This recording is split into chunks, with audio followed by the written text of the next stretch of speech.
This is Global Tennessee, news, analysis, and commentary from the Tennessee World Affairs Council in Nashville. Global Tennessee is produced in association with the Center for International Business at Belmont University and the International Business Council of the Nashville Area Chamber of Commerce. The World Affairs Council is a nonpartisan, nonprofit educational association, and the views expressed on Global Tennessee are those of the participants. Welcome to the July 28th edition of the Tennessee World Affairs Council's Global News Review. I'm Patrick Ryan.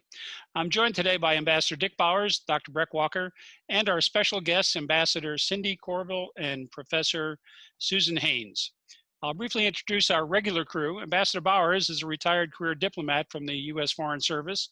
He served as ambassador to Bolivia when that embassy was the largest and busiest in South America. He's a member of the Tennessee World Affairs Council Board of Directors and stays busy teaching English as a second language and through Rotary service. My background is a Navy career as a submariner and intelligence officer. Dr. Breck Walker holds a Ph.D. in history of diplomacy from Vanderbilt University. His academic career began after 20 years as an investment banker. He is also a member of the Tennessee World Affairs Council Board. Another board member is Professor Susan Haynes, who joins us as a guest host. Susan is Associate Professor of Political Science at Lipscomb University. She is author of Behind the Buildup: Motivations Behind China's Nuclear Modernization, and is published on topics dealing with China's foreign policy. Dr. Haynes' service to the World Affairs Council and her passion to prepare her students for the future has contributed to her leadership in the Council's International Careers Panel. The next iteration is set for October 8th, so mark your calendars. We also welcome as a guest host today, Ambassador Cindy Courville, Strategic Policy Advisor with over 30 years of experience in national security, international affairs, conflict management, international conflict resolution, and management policy education, negotiation, mediation, and gender integration. As the first U.S. ambassador to the African Union, Ambassador Courville strengthened U.S. policy positions and strategically implemented policy priorities. She developed international strategic public and private partnerships, prioritized U.S. resource allocation efforts, advanced bipartisan support, and collaboration with congressional members. As a former special assistant and senior director to the president at the National Security Council, she is widely credited with developing U.S. strategic partnerships, facilitating alliances, negotiations, and communications in Africa. She's a member of the National Security Executives and Professional Association, and also an organization called LC-WINS. And that's how we came in contact with the ambassador. That's the Leadership Council on Women in National Security. We give them a tip of the hat for their work in ensuring that women are represented in top-level policy and decision-maker roles. You can check lcwins.org for more information on that organization. Before we start, let me briefly invite you to become a member of the World Affairs Council or make a contribution to the work we do. Visit tnwac.org for details. We rely on you to bring these special people to the community. Today, the price of admission here is your questions. You'll find a spot on the screen in the Q&A tab to start launching them now. We'll work through them as we go through our topics. Lastly, please take a look at our calendar on tnwac.org/calendar. You'll find some very special programs coming up. We have Admiral Bill Owens tonight talking about China. There couldn't be a more timely opportunity to address U.S.-China relations. On August 25th, former Defense Secretary William Perry will be talking about nuclear proliferation. September 2nd, the World Affairs Council will be participating in a multi-council special program on COVID-19, bringing in Radio Free Europe journalists from China, India, Russia, Iran, and other points around the world, along with specialists from government and the pharmaceutical industry. In September and October, you'll find our Election 2020 series of special panels that will bring you the key issues that voters should be armed with as they head to the polls. So keep these programs in mind as you go through our calendar and mark your calendar with what we've coming up. Okay, let's get on to our show today. Dick, how about our top five? We've got 5 topics, Pat. Number 1, we're going to do the global COVID update again and focus it on Europe's new wave. And then we're going to talk about China and Secretary of State Pompeo, who has declared engagement with China of Folly. There's a lot going on there. And then number 3, we're going to have a discussion about Africa and U.S. foreign policy led by Ambassador Courville. And then Dr. Walker will talk about Russia and the world and try to do it from the view from Moscow. How does Russia see the world? And finally, Venezuela, what is going on in Venezuela? Stuff is going on. And in the meantime, Dr. Hughes is going to comment on all of these 5 topics. So there we are.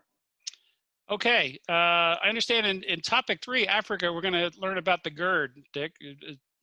Yeah, we are. You asked me when we started out if I knew what GERD meant, and I said, yeah, I'd take Prilosec to get rid of it. But actually, it's the Global Ethiopian Renaissance Reservoir. So they're damming up a part of the Nile, and people downstream are very concerned about it. Okay, so well, we're going to learn all about that today. And let's start us off with the quiz, weekly quiz. Breck, over to you. Thanks, Pat. Yeah, the weekly quiz, and I want to remind everybody that there is a weekly quiz. You can access it on the TNWAC website. It also comes out in the TNWAC newsletter, which you can subscribe to on Mondays. And once a month, the previous 4 winners of the weekly quiz are eligible, if you are a TNWAC member, are eligible to win a prize that hopefully in the month of August might be Tom Schwartz's new book on Kissinger. It'll probably be hard to get because it'll be sold out, but we'll see. Anyway. Yeah, I think we also have to look forward to a special program we're doing to talk about that book on Dr. Kissinger. It should be interesting. Thanks for that. Let's jump right into our COVID update. We have a lot to get to today, so we're just going to take a quick look at what's going on around the world. Nick, it seems that the clock is ticking, and there is not a lot of progress, not just in the United States, but around the world. There's increased fears that a second wave is returning to Europe. There are numbers up in Catalonia in particular. The British Prime Minister has reimposed a 14-day quarantine on travelers from Spain. People can see the numbers here and the rising daily new cases, but the Europeans are nervous that when they thought they had put the genie back in the bottle and knocked these numbers down, they appear to be coming back.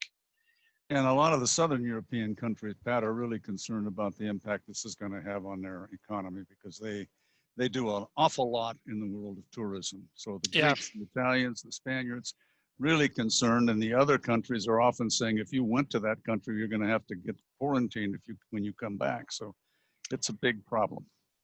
Well, you mentioned tourism, and the global tourism industry is hurting as well. I saw a number that the pandemic was going to cost the global tourism industry over $320 billion, and there's really no end in sight to when this is going to be reversed. But that was lost revenue just in the period up through May as a result of the pandemic. And of note, not a global issue, but certainly. Well, it sort of is. President Trump's national security advisor, Robert O'Brien, tested positive for coronavirus. Pat, I was interested in some of the news footage on the European Union. He reached a kind of a very historic deal about the more rich countries helping the more poor countries relative to the economic impact on COVID. And it, interesting to me in that when they were showing the footage of making the agreement, the various leaders were all wearing masks. Nobody shook hands, right? There was an elbow butt from time to time, but they are taking this a lot more seriously than it seems our leaders are taking it. And I think the figures, show the results of that. So Emmanuel Macron wasn't kissing anyone on the cheek? Nobody was kissing anybody that I saw. You never go behind the curtain, but anyway. Well, we'll continue to watch what's going on in Europe, and that's not to say that there aren't troubles elsewhere in the world, and we've talked about some of those Brazil, South Africa, and some other places around the world that we're seeing continued trouble with getting into the pandemic. Maybe next week we'll talk a little bit about the progress on vaccines. And I do want to mention that we will be participating in a multi-council COVID-19 program, as I mentioned in the introduction. So I would encourage everyone to put that on your calendar, September 2nd. We're going to be bringing in journalists from around the world to talk about the spread of COVID in other parts of the world. And then there'll be a separate panel on vaccines and what the world after COVID might look like. Okay, moving on to China, let me introduce our first special co-host guest, Dr. Susan Haynes. Welcome, Dr. Haynes. Thank you for joining us today. Thanks for having me. And the floor is yours, and we can talk about China. It seems like we're talking China or COVID all the time. Yes, yeah, they most certainly cannot get out of the news. And of course, those things are also related. So what we're talking about today, I'm sure everyone is aware in regards to the news, but the tit for tat consulate closing of the Chinese consulate in the United States and then the US consulate there in China. You see on the slide here, there's just a rundown of events that we can go through and then kind of have a more robust discussion as to the whys and the hows and whatnot, but just to make sure that everybody kind of knows the facts as to what happened and the order in which they happened. And then again, there's some preceding events and antecedent events that we can discuss and related events as well. So the U.S. ordered the closure of the Chinese consulate in Houston, and that was this past Wednesday on July 22nd.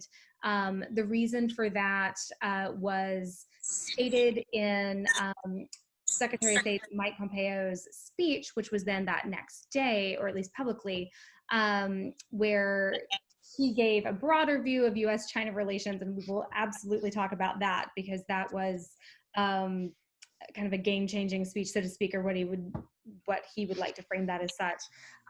But in that speech, one of the things that he referenced was that the Houston consulate and specifically was, quote, a hub of spying and intellectual property theft.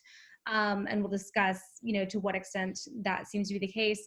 So when the U.S. ordered the closure of the consulate, they gave officials 72 hours to vacate the premises. That deadline was 4 p.m. on Friday, the July 24th. And at 4 p.m., so the personnel left immediately prior to that deadline, and U.S. officials were seen, breaking into the premises, and we can discuss that because there was a lot of backlash in that regard, in regards to the U.S. Potentially contravening international law in that regard. After that, China, in retaliation or in response to the U.S. decision as well as U.S. remarks, ordered the closure of the U.S. consulate on Chengdu, and that was also on Friday the 24th. And just yesterday, so there was an also equivalent 72-hour time frame for U.S. personnel to vacate the premises.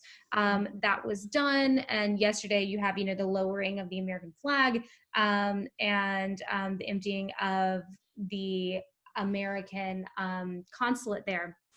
So there's so much going on here. But Pat, if you can go to the next slide, just to kind of give context in regards to the two consulates. So you have, in regards to the Chinese consulate in the United States, right? You have just in terms of, sorry, I'm trying to pull this up here, where these are. So Houston by no means is the largest Chinese consulate. It's obviously not the embassy, but you see here the area that it covers, including Alabama, Arkansas, Florida, Georgia, Louisiana, Mississippi, Oklahoma, and Texas. And then we have the other consulates in San Francisco, Los Angeles, Chicago, and New York City.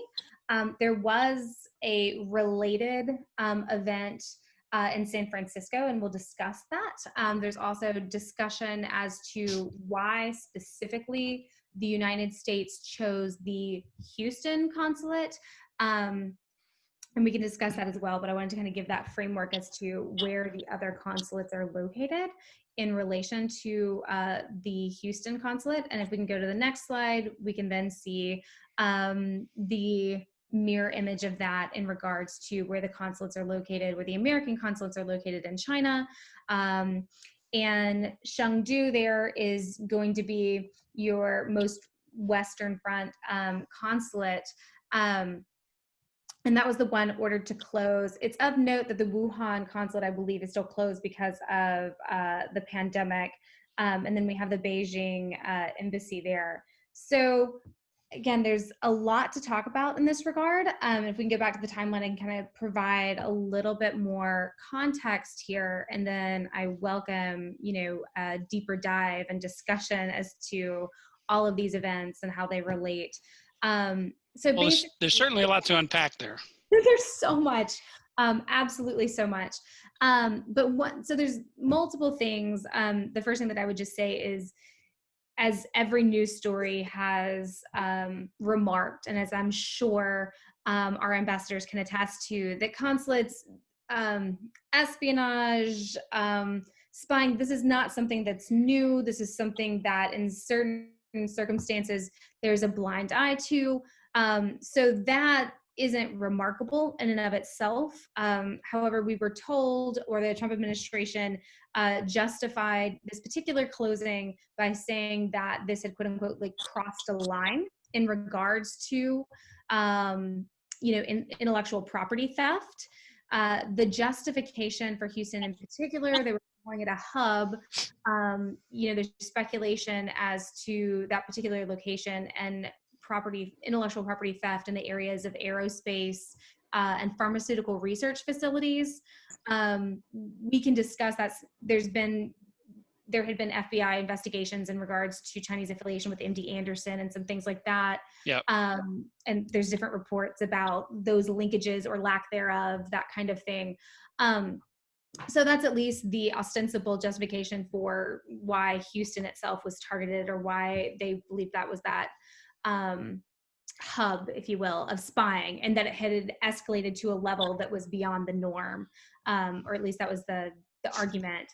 And then related to that, we have this Pompeo speech, which really is another event in and of itself. It's absolutely related, but it warrants an independent discussion, which is the framing not only of why the United States ordered the closing of the Houston consulate, but really U.S.-China relations at present, in the past, in the future. I mean, it was kind of a remarkable and extraordinary speech by Pompeo at the Nixon Library on Thursday. And the title of that speech, of course, was "The Communist China and the Free World's Future," creating this kind of stark juxtaposition, which of course the Trump administration has been doing from the beginning, but this was very overt, right? That you have communist China absolutely against the free world, the democracy that is the United States.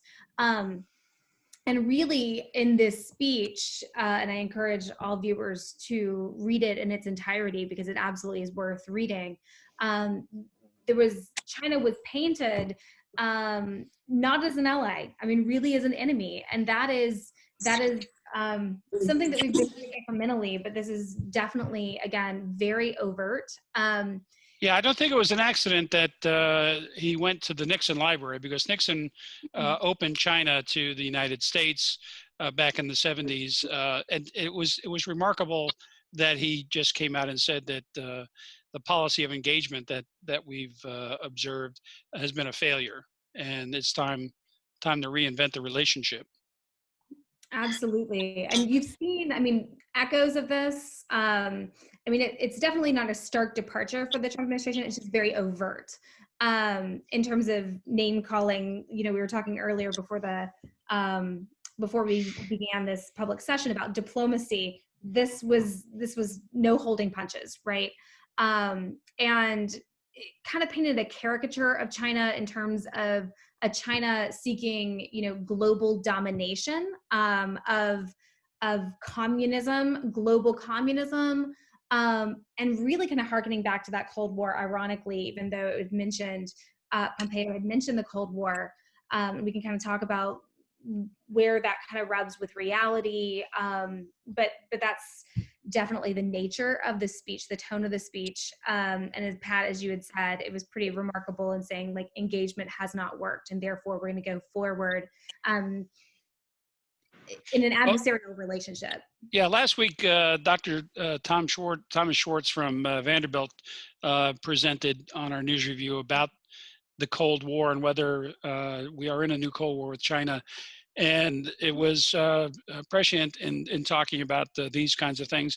Although Secretary Pompeo has been on a warpath in recent weeks and months on China, as well as Iran, and it was almost startling that in his speech at the Nixon Library, he almost went as far as saying that we needed a regime change in Beijing. Now, clearly, you know, you have to deal with the government as it is, not the government that you want. So it'll be interesting to see how this plays out.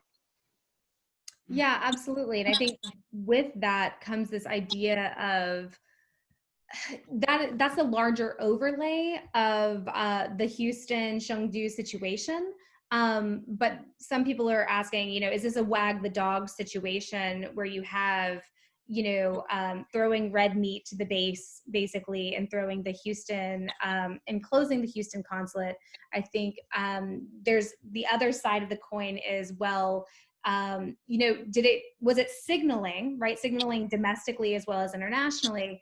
But then there's also this question of he could have gone further to close the consulate in San Francisco or New York because of evidence of espionage in those areas as well, and to greater levels. Well, Dr. Haynes, Ambassador Courville, I get your point. It's one of the few diplomatic tools you'll use, but you should use it very cautiously. I can't speak for former President Nixon, but I don't think he would be pleased with this approach. And because he was very clear in open engagement, it is better to engage with your enemy than to close them off because they're far more dangerous a way. I would also say that China has not pretended that it still embraces a communist ideology. I think they've tried to make changes in it in order to build their economic base because they know that's critical to power. So I think the Houston consulate closure, from my perspective, was probably the best targeted one if you were going to do one, because you don't want to totally close the door. And it's also an election year. So I'm going to be a little bit jaded there. It wouldn't have been to the strategic advantage of the administration to shut everything down unless you wanted to totally say we're not engaging with anyone, which the world, I think, believes that's the case anyway. So I'll stop there. Well, you know, we have heard talk about decoupling, and I think the pandemic has accelerated some of the talk about you know, the supply chains and reliance on China for economic wherewithal. But to your point, Ambassador, I think you're right. Mr. Nixon probably would take issue with the Secretary of State. A couple of days ago, Richard Haas, the president of the Council on Foreign Relations, he responded to the Nixon Library speech, and he said that Pompeo misrepresented the past, that this wasn't just open engagement for engagement's sake, that we successfully clawed off China from the Sino-Soviet relationship and went on to win the Cold War. So there was more involved geostrategically in the opening to China than just let's hope that they become a democracy. Hey, let me throw in I agree with you totally, Ambassador Courville, because we are an open and pluralistic society, and people can go and come and do things wherever they want. It is very easy for China to send operatives into the United States and do whatever they want to do, and it's hard for us to keep track of them all. It is very difficult for us to do a comparable thing in China. Therefore, having our strategic presence in various consulates in China allows us to get out and try to find out what's going on in China. Mm-hmm. Absolutely, if we close or we tell the Chinese they have to close a consulate, they're going to do tit for tat. That's the name of the game in diplomacy. Right. We lose more than they do. I'm all in favor of kind of redesigning the relationship, but I think the tool we used to try that, start this process was exceptionally blunt. Agree. Well, before we move on, we do have one question on this topic, and it's from Joanne Rice. And the question is, how can we take positive steps to improve relations with an entity such as China that has proven time and again to be a bully in areas like Hong Kong, India? Breck, you briefed on the India-China conflict in the Himalayas a couple of weeks ago. So the question is, concerning, in addition, intellectual property theft of our IP in America. How do we deal with China? And we have two seasoned diplomats on the panel here. Ambassador Courville. Not to Breck. No, I'd like to hear what Dr. Haynes has to say. Well, my sense is you deal with China very similarly that you dealt with the Soviet Union. You have a very clear policy. It's embraced by everybody. We march in lockstep vis-a-vis the Chinese. Right now, we don't have that. So one week we have one policy, the next week we have another policy. It's not clear where we want to go. What are we going to do? How are we going to deal with all the challenges that China is putting out there? And slapping tariffs on trade is not going to solve the problem. So we need a long-term strategic decision. We need a George Kennan coming up with a good idea for containment or whatever. But right now, we don't have that. So we're in trouble. I support Ambassador Bowers. We lack a strategic engagement plan. Our policy is implicit or oral, very little written concrete. So it makes it hard for the diplomats in the field to be able to do the kind of outreach and lift, because they don't have the top cover or the support of the senior administration leadership. Bad position your diplomats in. With China, it's all about engagement, and we can agree to disagree on things, and I think we do most certainly with Hong Kong. I'm very disappointed that we weren't as open as we needed to be to support the democratic ideals of the people there, and they're fighting for their lives. So if they can hold on a little bit longer, who knows, we might be able to do better outreach for them. Yeah, the wild card out there too is Taiwan. I mean, how we deal with Hong Kong. China's going to really look at all, we were able to impose this on Hong Kong and the Americans really did nothing but bluster and complain. It's time to get Taiwan back into the fold of being a real part of China and not think about that there's some kind of a separate entity. So that's a big issue out there. And as far as I know, there is no public plan relative to what our stance is on Taiwan. Yeah, referring back to Ambassador Haas the other day, he said that the way to approach this is get all the allies together. We now have something called the Quad getting organized between India, Australia, Japan, and the United States. But we need the European allies together. And Secretary Pompeo went to Europe and apparently has some agreement. But we need to stop this America first. There's no interest in alliances. There's no multilateralism. It's a big world. We got a pandemic going on here. We got rising China. The United States needs to be the leader in these organizations. And Pat, to close out the conversation and to pull a thread that Ambassador Courville had mentioned, as well as Tom in our discussion, who's popping up a question in the chat there, or a comment in the chat rather. I think one of the ways not to go forward is, again, to paint things in, to revisit the Cold War in this black and white mentality of painting China as seeking global domination with communism, which, Right. to Ambassador Courville's point, like that's just not true, you know. And even in the 90s, it was, what is it, communism with Chinese characteristics, as they would say. But then really from there, we've strayed quite far from communism in its truest form. And to Tom's point on the show comments, it is a much different regime, much less totalitarian, much less repressive. That doesn't mean that it's not totalitarian repressive, just less so. And at the same time, we have to be careful, as you were mentioning, Pat, in regards to our unilateralism in making ourselves a shining light on the hill in democracy.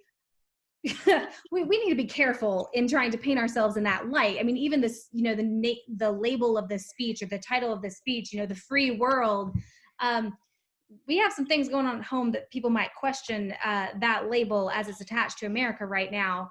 And so I think that there needs to be caution in regards to some of these labels and splitting the world in two that way.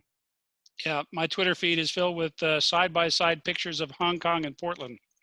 I think this has been a great conversation, and I wish we had more time to kick around, not literally literally China, but let's close with the comment from Professor Thomas Schwartz. As you mentioned, Susan, he's contributed a comment here in the chat section, and he has a book coming out on Kissinger, so we will let him be the end comment here about Kissinger.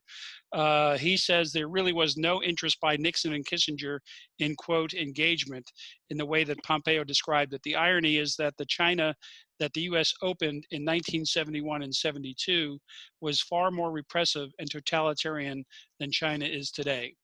They were playing the triangular diplomacy game, which is not something that the Trump administration is doing. Okay, let's move on. And Ambassador Courville, you've jumped in here very nicely, but let me again welcome you to the news review. Thanks for joining us today. Well, it's my pleasure. I'm really honored to be part of this illustrious group. So today, I just want to give you a brief, overview of U.S.-Africa relations, and not to do a historical overview, but just a bit. We have deferred since World War II, and I would say even back to the Monroe Doctrine in terms of our engagement with the African continent, with our European allies, who were the primary colonizers on the continent. But, we've made quantum leaps in our evolution. So I'm only going to go through the last 3 administrations, and then I want to highlight what are some key issues going on today. So in terms of a snapshot, let's look at the Bush administration. All administrations have given some form of foreign assistance, primarily to the African continent in terms of humanitarian assistance, with a small amount of military assistance. It's interesting that when we talk about U.S.-Africa relations, we're actually referring to sub-Saharan Africa, because even today, we look at North Africa as part of the Middle East. And as someone who has worked on Africa for quite some time, that was always problematic, because when you had the Organization of African Unity, which came about in the decolonization of the continent, it was the North African countries, Algeria, Egypt, Nigeria, and West Africa, and Ghana and West Africa, who were the leads. So North Africa, in particular Algeria, always sees itself as part of the greater continent. And Libya and Egypt and Morocco, Middle East, Libya with Gaddafi, look that way.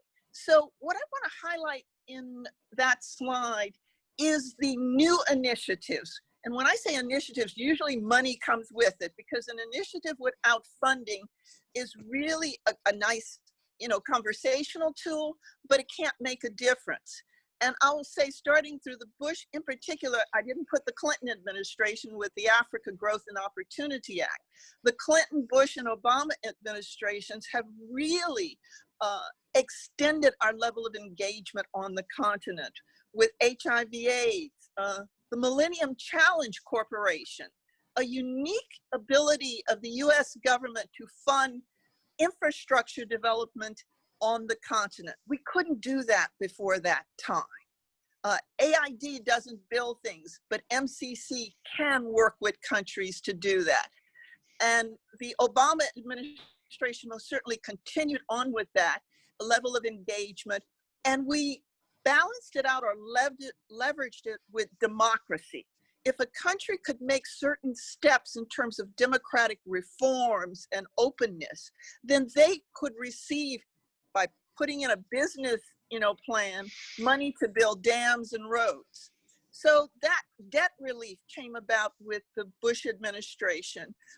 Africa Command, for the first time, it used to be part of the European Command. And then most certainly President Obama with Power Africa and Feed the Future initiatives and the climate initiatives were so critically important to keep building that relationship. And so fundamentally, this was the kind of thing that African leaders have seen as unprecedented with these two administrations. The Trump administration has taken a slightly different turn. I've seen no new initiatives, so I apologize if there was one I've missed. I have to give accolades to the Assistant Secretary of State, Ambassador Nadi, who really has been carrying the weight of Africa engagement. And unfortunately, with very little support or top cover from the National Security Council or the president. So this just gives you, these are tools of engagement, diplomatic tools across the board that our ambassadors and their staff can use to build good relationships. And the continent constantly comes to our assistance in the UN. They have the largest voting bloc than any other group, and they do vote as a bloc. So that is fundamentally important when we needed lift. I'll leave more for open questions later. So if we could go to the next slide. And here I wanted to talk about specifically the impact of COVID-19 on democracy in Africa. The US presence is very limited in terms of its engagement, as I said in the other, because the current administration is doing very little outreach. So what we're seeing is a possible delay on the national elections, and that is a bad sign. We're seeing leaders who have been in power for, I hate to say, 20, 30 years or more, who are using the pandemic as an excuse to put pressure on the opposition if they take any stances. Many countries, because they lack the healthcare infrastructure, the Ghanaian Electoral Commission has postponed indefinitely registering voters for general elections. And Ghana is a country that is far more advanced than many on the continent. This is not a good sign. In Francophone Africa with Cote d'Ivoire, while we're still seeing some process of registering, people in the rural areas are going to be impacted tremendously by this. And most certainly in terms of Ethiopia, one of the major giants on the continent, we're also seeing postponement of general elections. And here we see, I'll use the countries like Nigeria and West Africa, Ghana and Senegal. And then I would say in East Africa, Ethiopia and Tanzania. And then South Africa, in Southern Africa, South Africa, and even though it's a small country, Botswana, the infrastructures are strong enough to support the urban sectors. But when you're talking about the rural sectors, which is the bulk of where the population on this continent are, the pandemic may have dire consequences across the board. One area in terms of where African countries have been, I will say, one commodity dependent is on oil. And if we go to the next slide, Nigeria is one of those giants in terms of oil production. And I'll say oil production, but not oil refinement, which I don't think most of the populace is aware of. Both Nigeria and Angola are the two largest producers. And I didn't talk about little Equatorial Guinea, this tiny little country with an island, are also major producers. But the pandemic has forced these countries to have to rethink how they are able to sustain their countries financially, because they were one commodity, in this case, oil dependent. And if you look at the chart, just look at the level of the price of oil and the level of production. And so when you curtail that kind of revenue, that will impact significantly on healthcare and education in particular in these countries, and leave them quite vulnerable. And those countries who, like Nigeria, had received debt forgiveness in the previous administrations, are finding themselves in the position of having to go back and restructure with World Bank and the International Monetary Fund, as well as now be in the position to ask for debt relief as well. If we look at the next slide with Angola, whose oil production is primarily offshore, and I can't be sure about that picture, whether or not that's one of the rigs I've been on, but I've been on more rigs than I care to do again with that helicopter ride out there. But, you know, here, look at all the major international energy operators, Total, Chevron, ExxonMobil, BP, Ane. They've all curtailed or either canceled their engagement in terms of future offshore. That's revenue that those countries are going to lose, and in terms of price. So the COVID-19 has reduced the whole Angola's oil exports, and this is for Dr. Haynes, to China. That is not a good sign. So the revenue you thought you were getting there, even that door is being at least left with just barely a crack. So we're probably looking not till about, you know, some project not until 2029 that we will start to see, but maybe if COVID-19 with a vaccine and with US engagement on the continent, this can help to stabilize in what we would have considered our ally countries in the previous administrations, Ghana, Nigeria, and Angola on that West African coast, who have more times than not been there very supportive with the US. The Trump administration primarily has focused on counterterrorism. While that's an important issue, we have neglected the healthcare issues.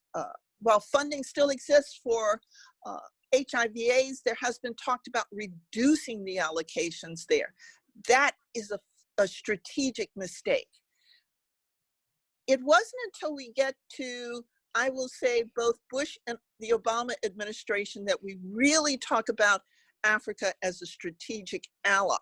And another major big ally, next slide please, would be Ethiopia. Actually, we have two allies, Ethiopia and Egypt.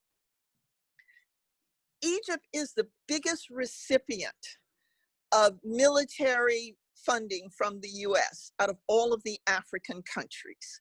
So now we have an issue that, while not COVID-19 has been an issue long coming, as we look at climate change, the conflict over control of the waters, and in this case, the Blue Nile. And I liked the Car Talk approach to the GERD, so because I'm a Car Talk fan. So the GERD is one of the biggest dams, and one of the primary reasons that the Ethiopian government is doing that is electricity. And how can you be a 21st or 22nd century country without the ability to provide power to your people for industry, for healthcare, for just quality of life, and to be engaged in the larger community? And as the slide shows, over approximately 20,000 people in Ethiopia alone have been displaced. For this damming of the Blue Nile, this is enough for a regional war between Egypt, and I didn't mention Sudan.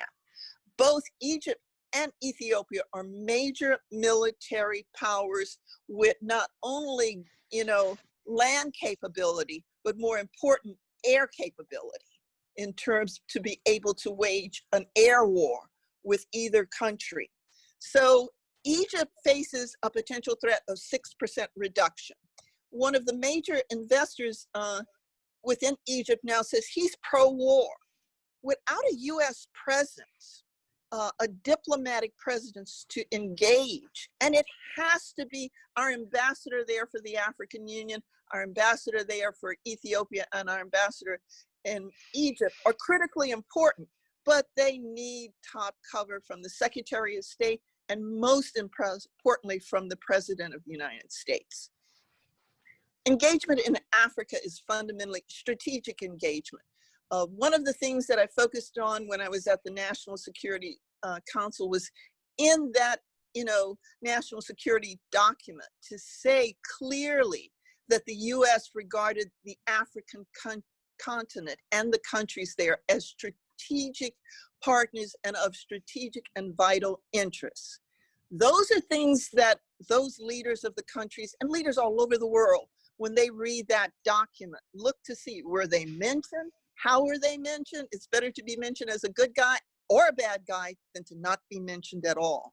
So I am still optimistic and hopeful that this administration, even in the next few months, recognizes that they cannot afford to have this pandemic go without attention, and that we have to look at the issues of climate change. And most certainly a democratic environment is fundamental to securing all those things. So I kind of open it up there, if that's okay. That's great.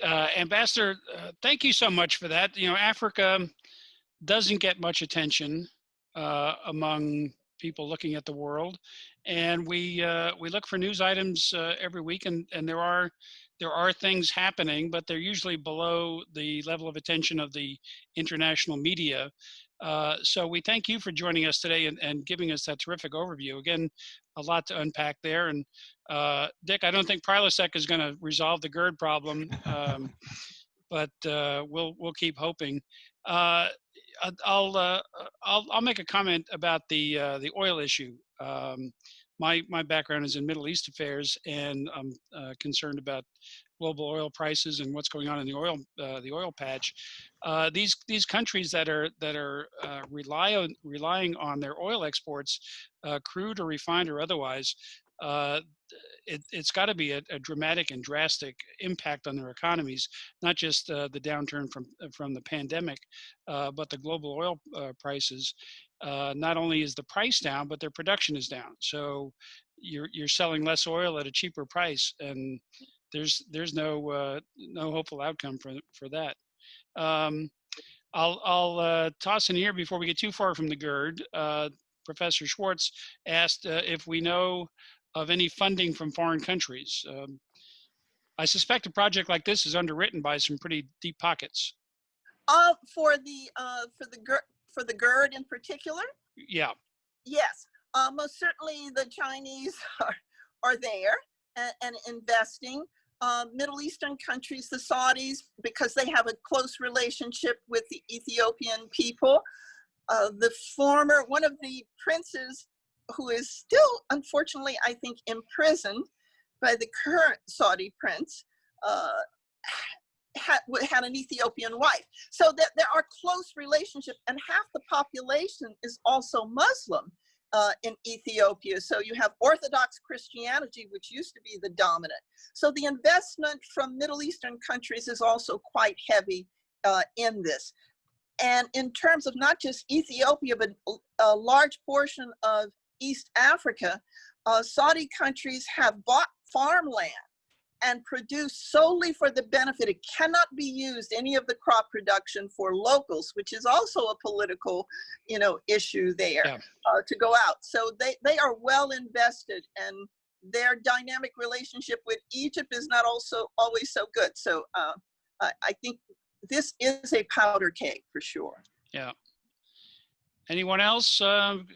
Susan?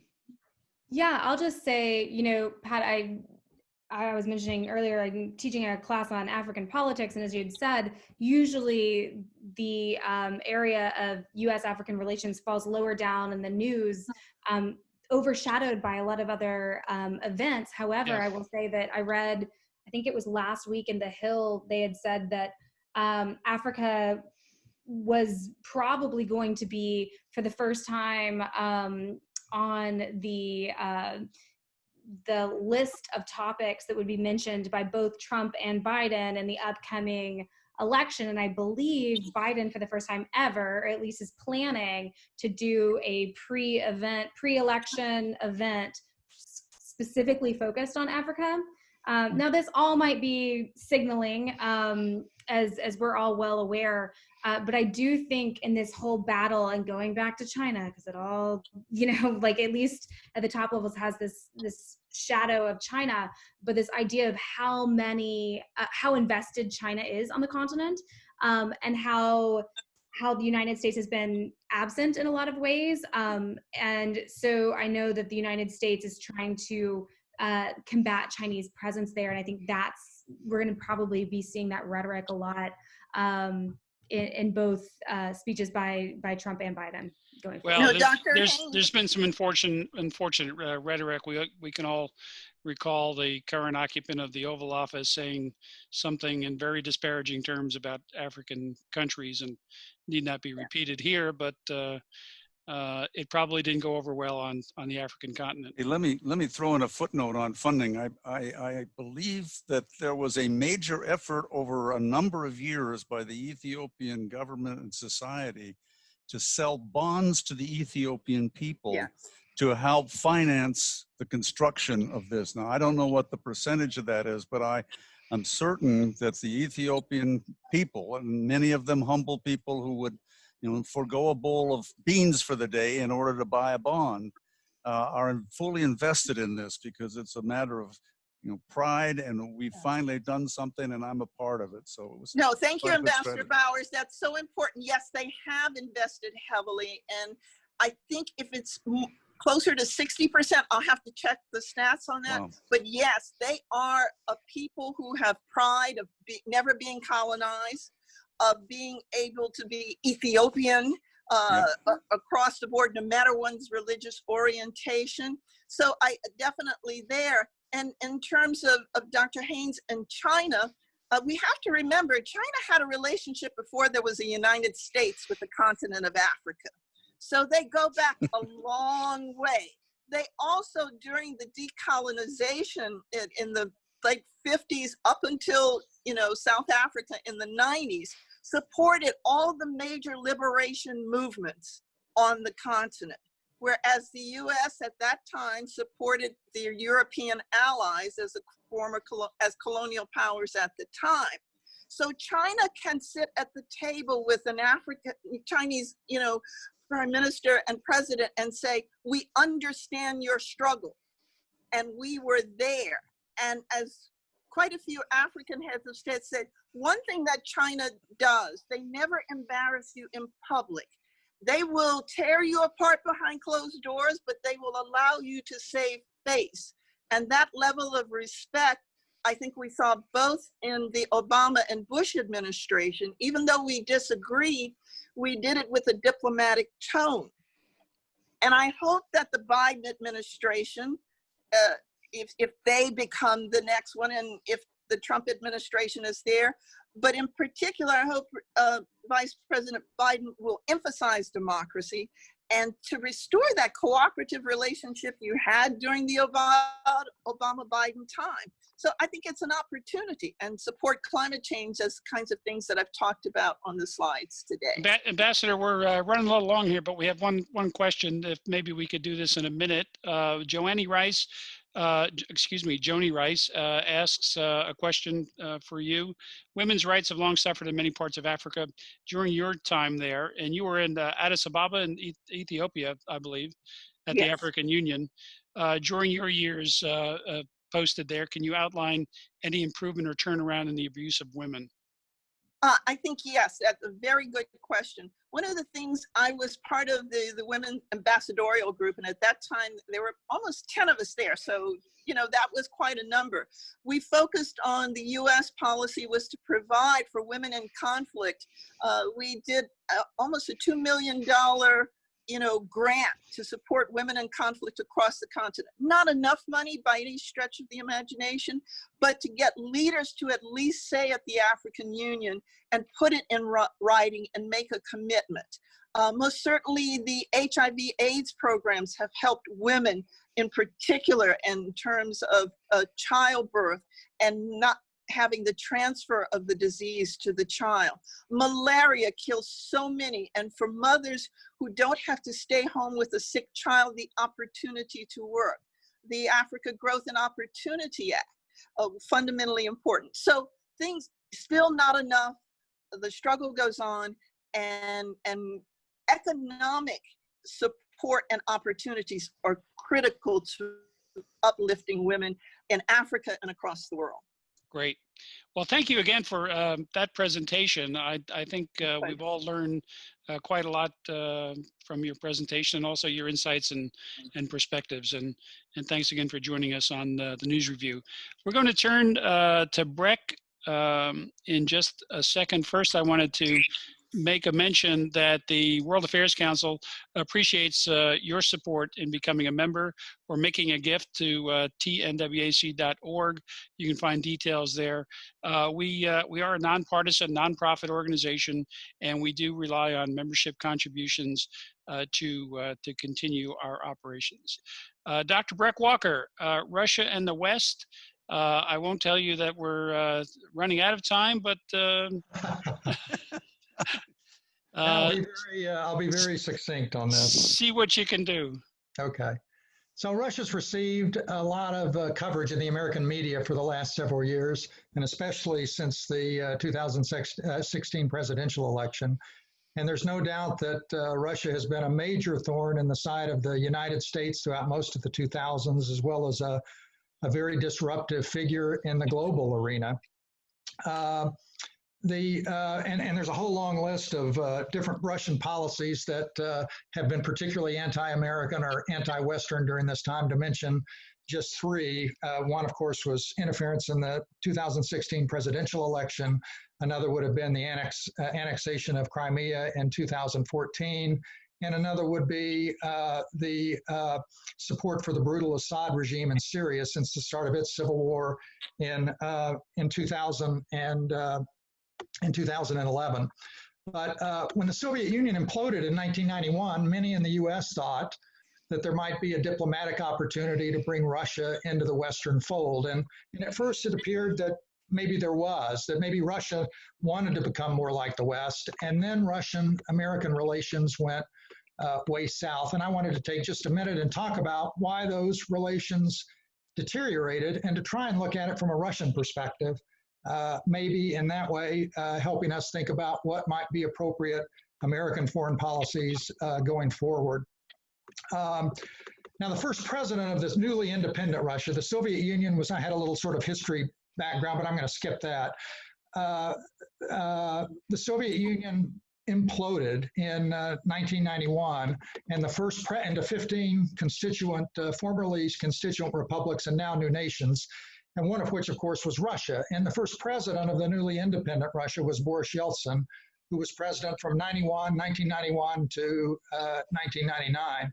And when Yeltsin took over, he was very open to making Russia, seemingly, to making Russia more like the West, as long as that was accompanied by Western aid and Western investment and business know-how, and a measure of respect, I think, for Russian vital interest. And the West and the United States immediately set about trying to make Russia into a more democratic, more free market, more democratic nation, more free market economy. But that transformation did not go well from a Russian perspective. And I think that that's colored Russian relations ever since during Putin's reign. During the Yeltsin years, Russian GDP declined by 30%. Inflation was rampant in the early part of the decade. The ruble plummeted in value against Western currencies. Corruption and organized crime became endemic. In many, many cases, the standard of living for ordinary Russians was worse than under the Soviet system. Plus, the West pushed Russia around on various foreign policy issues, not least of which was the push to expand NATO into Eastern Europe and to encompass former members of the Warsaw Pact. So by the late 1900s, many Russians, I think it's fair to say, longed for the old days of Soviet rule. And today, Russians look back on the 1990s as a time of economic and social chaos, as well as a time of Russian humiliation, so to speak, on the global stage.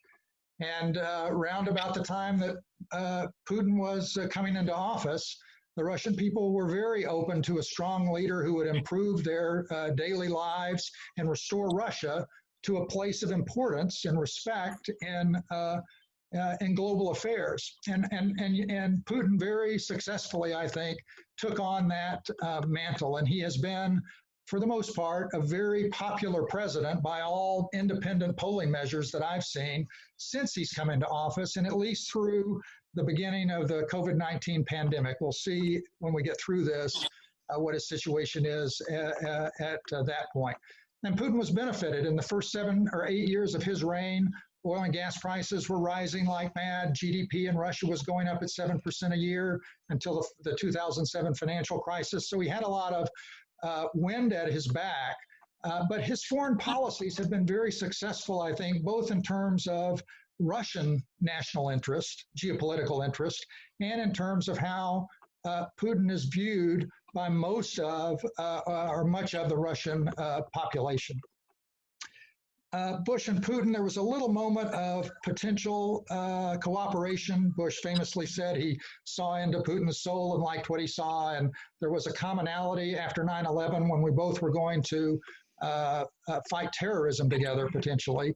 But the United States, mostly in the Bush administration, took various unilateral acts, including supporting the color revolutions in Georgia and Ukraine and invading Iraq that Russia joined France and Germany in the coalition of the unwilling, and various other unilateral acts like that that soured Putin on his ability to cooperate with the United States and still achieve the objectives that he had, foreign policy objectives for Russia. And I think those foreign policy objectives were essentially three.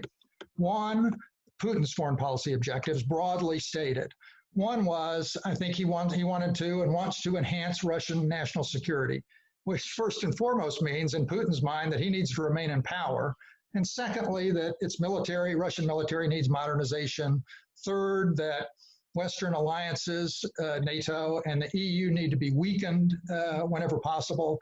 And fourth, that Russia needs to align itself with key allies. And then I think his second objective was he wants to return Russia to a position of geopolitical importance. He wants a seat. He wants Russia to have a seat at the so-called great power table. He wants a voice. He wants Russia to have a voice in important international decisions. And then I would say his third objective, related to 1 and 2, was to move away from this Western idea, sort of the George H.W. Bush idea that we talked about last time in that Council of Foreign Relations article. He wants to move away from the Western idea of a rules-based world order, instead to a world order that is more based on spheres of influence, giving the great powers like Russia more freedom of action. So how successful has Putin been with those three objectives? And I'd say he's been very successful so far. In fact, I would say that he's run rings around the last three American administrations, W. Bush, President Obama, and President Trump, for different reasons. But he's restored the Russian people's patriotism by promoting exceptionalism and nationalism. Putin's message, I think very successfully, is we are a great people. We Russians are a great people with a great history, and we don't need to be lectured to by the West. And he is the idea that Western ideas and values are right for everyone by portraying Western progressivism as decadent. And as Susan said, his criticisms often hit home. He's been very successful in weakening NATO and the EU and the United States by fomenting fissures and tensions, by using Russian national resources to curry favor and advantage with individual European countries, by supporting those groups in Europe who are anti-EU or populist-oriented, and certainly the election interference, not only in the United States, but elsewhere in the West, has created uncertainty and angst and political upheaval. Now, I doubt personally that Russian interference had anything to do with Trump getting elected. But Trump getting elected has been very good for Russia, as Putin knew it would be. And of course, these Russian cyber teams continue to fan radical partisanship, excuse me, through social media. Putin's been very successful at enhancing Russia's global influence. Russia is punching well above its weight right now in global affairs, in my mind. It has a rapidly improving relationship with China. It's become the key power broker in the Middle East. It took steps to prevent Ukraine and Georgia from fully turning to the West. And it's improving relations with Central Europe, particularly Hungary, Slovakia, Bulgaria, and the Czech Republic, by playing up how overbearing the EU is on sovereignty issues and by arguing that the security guarantees of NATO are likely not worth that much, so you better cozy up to us a little bit. He's done a great job of building better relations with some of the former Soviet republics in Western Asia. And all in all, the Russians' periphery has become more secure under Putin. Now, I think the one thing that shows how much influence Russia has gained since its low point in the late 1990s is to take a look at the UN vote in 2014 that was to condemn Russia for the annexation of Crimea, which was the most blatant, I would argue, it was certainly one of the most blatant violations of any sense of international law in the post-Cold War period. 100 countries voted in favor of that revolution condemning Russia, 100 companies, but 93 companies voted either no, they abstained, or they didn't vote. And so those who would not condemn Russia included Afghanistan, Argentina, Brazil, China, Egypt, Israel, South Africa, and others. Now, this is not to say that Putin going forward on the foreign policy front doesn't have some problems he has to deal with, and I just name 2 or 3 real quick. You know, Putin's allies, he does not have allies. Russia does not have allies in the same way that the West has allies. Russia's alliances are very opportunistic and not based on common beliefs or political systems, and they could change rapidly depending upon circumstances. Secondly, Russia is really, when you think about it, an economic pipsqueak.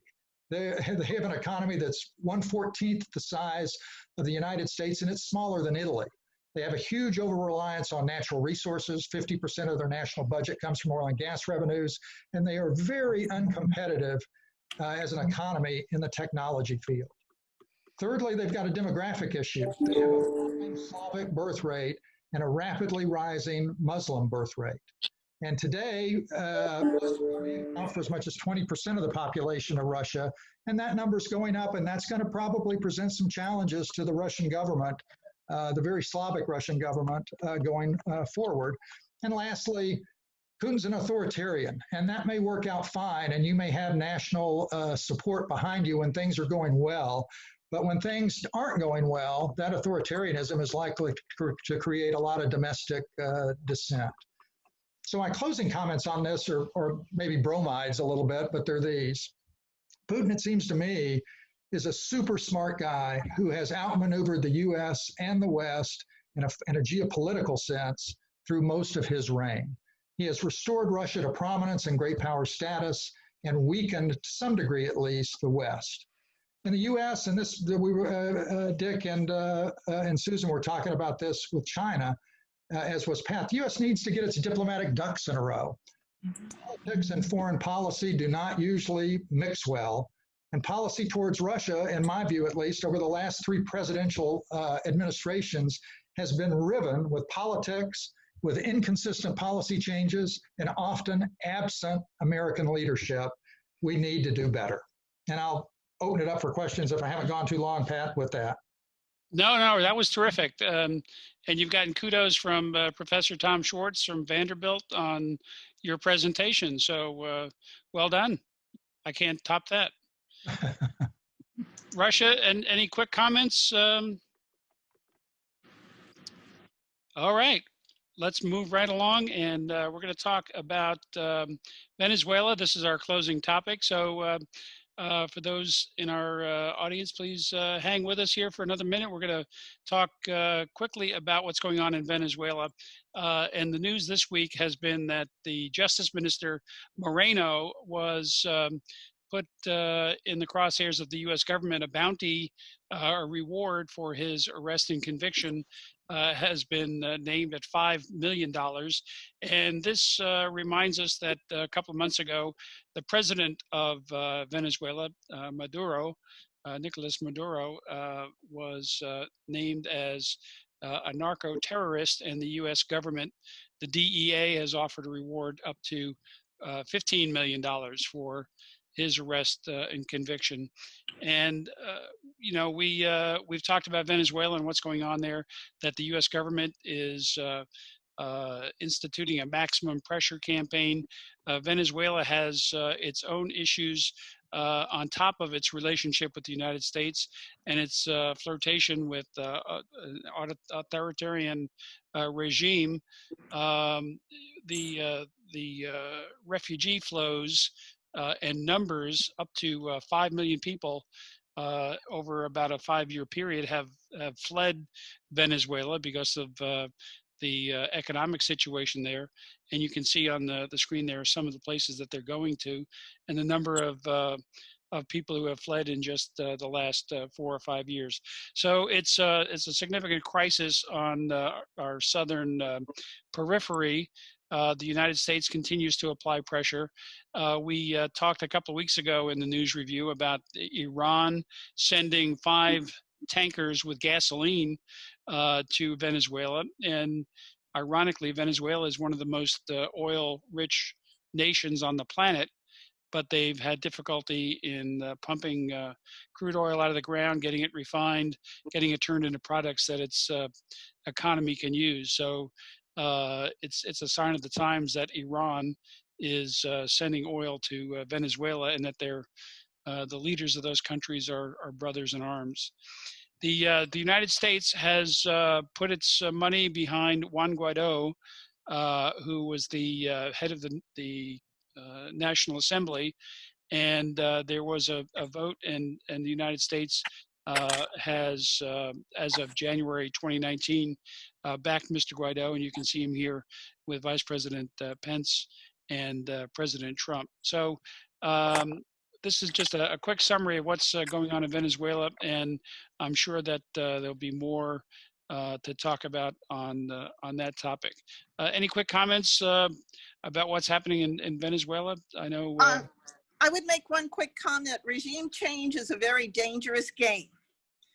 And actually, by bringing the opposition here before he has assumed power, actually makes him more vulnerable in terms of, you know, support, because then he becomes an even bigger target. And I think in terms of Venezuela, and I'll stand corrected, I don't know what their refining capabilities are at this particular time. And that would put them in the similar position as Nigeria and Angola. Yeah, I think Guaido suffers by now being tarred with the brush of being a gringo lackey. And that's something that's not in his best long-term interest. And one final point, Pat, a lot of those Venezuelans that left are now coming back, because a Venezuelan who moved into Peru or into Colombia or down to Argentina, they're in the midst of the pandemic as well. They can't work. They have no place to go. So what do you do when you have no place to go? You go home. Yeah. And there are lots of stories out there about people walking several hundred miles to get back to Venezuela. It's real tragic. Yeah, and we'll provide more coverage as more news develops. But I think the key factor there is going to be the military, which way they go, and so far they're not moving towards Guaido. Okay, Breck, you are back up, my friend, with the answer to our weekly quiz. Okay, the question was again, Egypt's parliament has authorized President Abdel Fattah al-Sisi to conduct military operations abroad, opening prospects for intervention in this country, already riven by civil war and extensive foreign interference. And the answer is D. I think the answer is D, Libya. Yes. That's it. Another area that we will be continuing to cover in the news review. Well, that's it. Ambassador Courville, did you find this up to the standards of Card Talk? I sure did. I thoroughly enjoyed, being in the room with all of you all. And I love the balance between, politics and seriousness and bringing in a tone of humor. So thank you so much for this opportunity. Well, thanks for joining us, and thanks to LC Wins for making the connection. We'll hopefully be able to talk to you in more detail and bring on the topic of Africa in the depth and breadth and the level of understanding that it deserves. And Professor Susan Haynes, thank you so much for making time in your day to join us to talk about China. And you will be working with us on the International Career Panel for the 8th of October. So thanks for doing that. I know that's a great favorite with students at Lipscomb and Belmont. And now that we're virtual, we'll hopefully attract a wider audience and bring in some really spectacular guest speakers. Breck and Dick, any last comments other than adios? Glad to have the ladies with us. Come on back. All right. Well, thank you. Pleasure to meet you all. All right. Another great episode, Pat. Okay, so that's it for the Tennessee World Affairs Council Global News Review. Thank you, everyone, for coming. Please, again, consider becoming a member of the World Affairs Council, and we'll see you next week. Thanks. Everybody be safe. Okay. Bye-bye. Bye-bye.